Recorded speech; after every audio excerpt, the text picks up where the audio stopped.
আসসালামু আলাইকুম প্রিয় খামারি ভাই ও বোনেরা, যে যেখান থেকে আজ আমার এই প্রতিবেদনটি দেখছেন সবাইকে অনেক অনেক ধন্যবাদ। তো আজকে আলোচনা করব যে দেশি হাড্ডিসার গরু আমরা যে গরুগুলা ক্রয় করি এবং পরবর্তীতে মাংস মোটা তাজা করে মাংসর দরে বিক্রি করি। আসলে এটাতে কিন্তু যেরকম লাভ হয় তাতে কিন্তু খাদ্য খরচ অনেক বেশি। তো আজকে আমরা অন্য একটি পরিকল্পনা নিয়ে আপনাদের সঙ্গে শেয়ার করব। যদি ভালো লাগে অবশ্যই আপনাদের মতামত কমেন্টে জানিয়ে যাবেন। আমরা কিন্তু দেশি হাড্ডিসার গরু ক্রয় করে এগুলা মোটা তাজা করে কিন্তু আমরা বিক্রি করে দিই। আর আমরা যেটুকু লাভ করতে না পারি তার থেকে বেশি কিন্তু কসাই যারা তারা লাভ করে। আর এভাবে যদি চলতে থাকে তাহলে কিন্তু আমাদের দেশে দেশি গরু বিলুপ্তর পথে চলে যাবে। আর এ থেকে সুন্দর একটি পরিকল্পনা, সেটা আপনাদের মাঝে শেয়ার করব। যে যারা দেশি হাড্ডিসার গরু ক্রয় করেন এগুলাকে কিন্তু ম্যাক্সিমাম 3 মাস 4 মাস কিন্তু আমরা খুব যত্ন সহকারে খাবার দিই এবং এগুলা কিন্তু আমাদের সম্পূর্ণ পকেট থেকেই যায়। আর আপনাদের মাঝে যে বিষয়টি নিয়ে শেয়ার করব সেটা করলে কিন্তু আপনাদের সেরকম খাদ্য লাগবে না। আর আপনারা চাইলে কিন্তু গরুর টাকা দিয়ে গরুকে খাওয়াতে পারবেন। তো বিষয়টি নিয়ে আলোচনা করব। তো যে যেখান থেকে ভিডিওটি দেখছেন, যদি ভিডিওটি ভালো লাগে অবশ্যই ভিডিওটি শেয়ার করে দিবেন অন্যকে উপকার করার জন্য। আর আমাদের মূল লক্ষ্য কিন্তু খামারদের ভালো পরামর্শ দেওয়া এবং তাদের মতামত জানা এবং সেই হিসেবে কিন্তু ভিডিও করা। তো আপনারা যখন হাড্ডিসার গরু ক্রয় করবেন দেশি, তখন কিন্তু আমরা চাইলে বাড়িতে নিয়ে এসে কৃমির ডোজ করে লিভার টনিক জিঙ্ক খাওয়ানোর পর কিন্তু গরু হিটে আসে। আর হিটে আসলে কিন্তু আমরা প্রজনন করাতে পারে।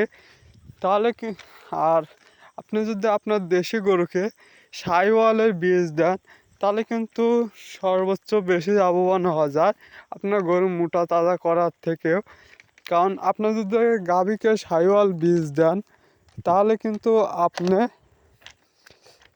গাভী যখন বাচ্চা দিবে, বাচ্চার বয়স 3 থেকে 4 মাস যদি হয়, তখন কিন্তু একটি বাছুরের ম্যাক্সিমাম প্রাইস কিন্তু 50 থেকে 60 হাজার টাকার মধ্যে হয়ে যায়। আর আপনি কিন্তু তখন গাভীকে কিন্তু দুধ এর টাকায় কিন্তু গাভী খাবে। আর আপনার মাঝখান থেকে কিন্তু 4 মাসের মাথায় যদি আপনি বাছুরটি সেল করে দেন তাহলে কিন্তু আপনি ম্যাক্সিমাম 60 হাজার টাকা সেল করবেন। এবং এটাতে কিন্তু বাছুরের কিন্তু কোনো রকম খাবার লাগবে না। একটা বাছুর যদি আপনি 60 হাজার টাকা সেল করেন, আপনার কিন্তু বাছুরকে মোটামুটি 1,000 টাকা খরচ হবে বাছুরের পিছনে। আর পুরাটাই কিন্তু লাভ, কারণ বাছুর তখন কিন্তু দুধেই খাবে, অন্য খাবার সেরকম খাবে না। আর আপনার কিন্তু এতে লাভবান বেশি হবেন। আর আমরা জানি দেশি গরু কিন্তু বছরবিহীন হয়। আর যদি প্রতি বছরে একটি করে বাছুর এভাবে বিক্রি করতে পারেন আপনারা, তাহলে কিন্তু আমাদের দেশি গরুগুলো থেকে যাবে। আর অন্যদিকে কিন্তু আপনি লাভবান অনেকটাই বেশি হবেন। তো আমরা চলুন গরু মোটা তাজাকরণ বন্ধ করে আমরা দেশি গরুগুলোকে প্রজনন শুরু করে দিই। আমরা ধাপে ধাপে একটি গরু থেকে কিন্তু প্রায় 15টি বাছুর পাই। তাহলে কিন্তু আমরা এই মোটা তাজা করাকে থেকে বেশি লাভবান হব ইনশাল্লাহ। তো ভিডিওটি যদি ভালো লাগে অবশ্যই ভিডিওটি শেয়ার করে দেবেন এবং আপনাদের মতামত অবশ্যই কমেন্টে জানতে চাই। সবাইকে অনেক অনেক ধন্যবাদ।